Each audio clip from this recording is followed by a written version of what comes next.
We are so pleased to have on set today Dr. Gary Maestas, who is the superintendent of the Plymouth Public Schools. Welcome.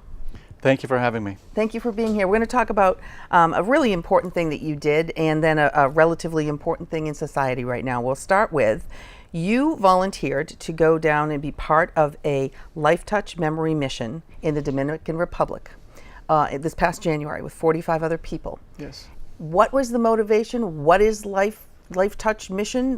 What did you do, and how'd you feel about it? Well, you know, the Life Touch Memory Mission is a mission trip that Life Touch School Photos, it's an organization that takes school photos around the country. Yep. They were motivated about 16 years ago to give back. They've been to Kosovo, they've been to the western part of the United States to help in building homes. They've been to the Dominican Republic to help build a school, and they've spent the last 3 mission trips going to the Dominican Republic in a small community called Costanza to help in that community to build 2 schools. And I was selected out of about 4,500 applicants to represent New England as the superintendent educator delegate to enjoy an opportunity to give back. So you were among 20 educators out of 4,500 people that applied. Yeah. So you're a pretty top dog, we think. Thank you. Good for you. you. I think I was lucky. You know, it fits right in with what I believe. It fit right in with what I wanted to share as an example of what we as community leaders and our student leaders and our communities can be doing in society. So to me, it was a natural opportunity for me to be part of it. I'm just touched that I was selected and influenced by my experience. Now, your objective basically is to really teach the kids of our school system that volunteering and going beyond yourself and motivating them to give is really, really important. And you did this as an example of that. Yeah. What happened down there that you didn't expect? What did you take away that you were just in awe of? Well, you know, I've been to the Dominican Republic, and I went there on vacation with my family, and every time we go on vacation, we try to go off the beaten path. And you know, a lot of people go away on trips and they enjoy the best of what that the resorts, country has to offer. offer. The best beaches, yes. And you know, when we went off, we realized that the Dominican Republic is very, they're a struggling country. Yes. They are working diligently to try to emerge out of a very difficult existence. So when I had the opportunity to look at going to the Dominican, I thought it would be amazing for me to have this chance, because I knew what it was. I didn't know what to expect. I didn't know how deprived and how poor the people were. I didn't know that that they have so little, that they're so happy just to engage in people that are there to support them. And one of the things that I realize is the crime rate in the Dominican Republic, like many of these countries that are emerging, have a significant crime rate. And they told us when they know that you're here to help, they leave you alone.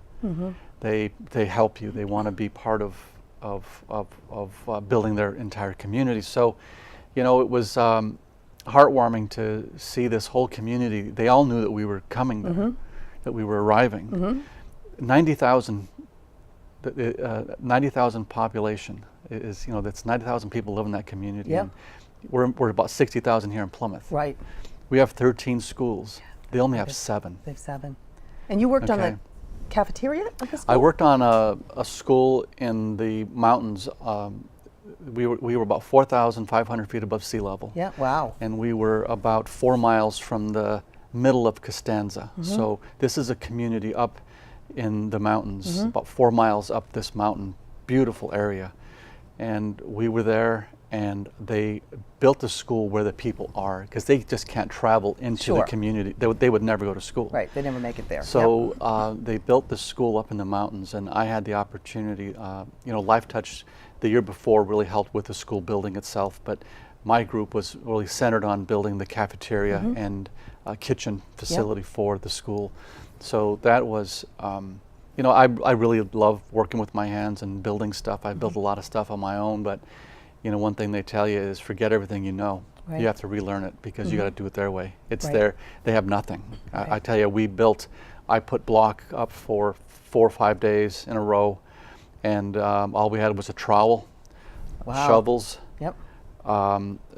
Didn't have a cement mixer. It was all done on the ground. Yep. Not in wheelbarrows. Yep. No electric. Nothing electric. And it was a string, levels, a shovel, trowel, and your hands. Yeah. Back to basics. But very Yep, basic. yep. And it made you realize that we take advantage of that. We built 2 high schools in Plymouth, and we see all this High tech. all this apparatus coming Yeah, in, and sure. and all this equipment, all these cutters, block cutters. Yeah.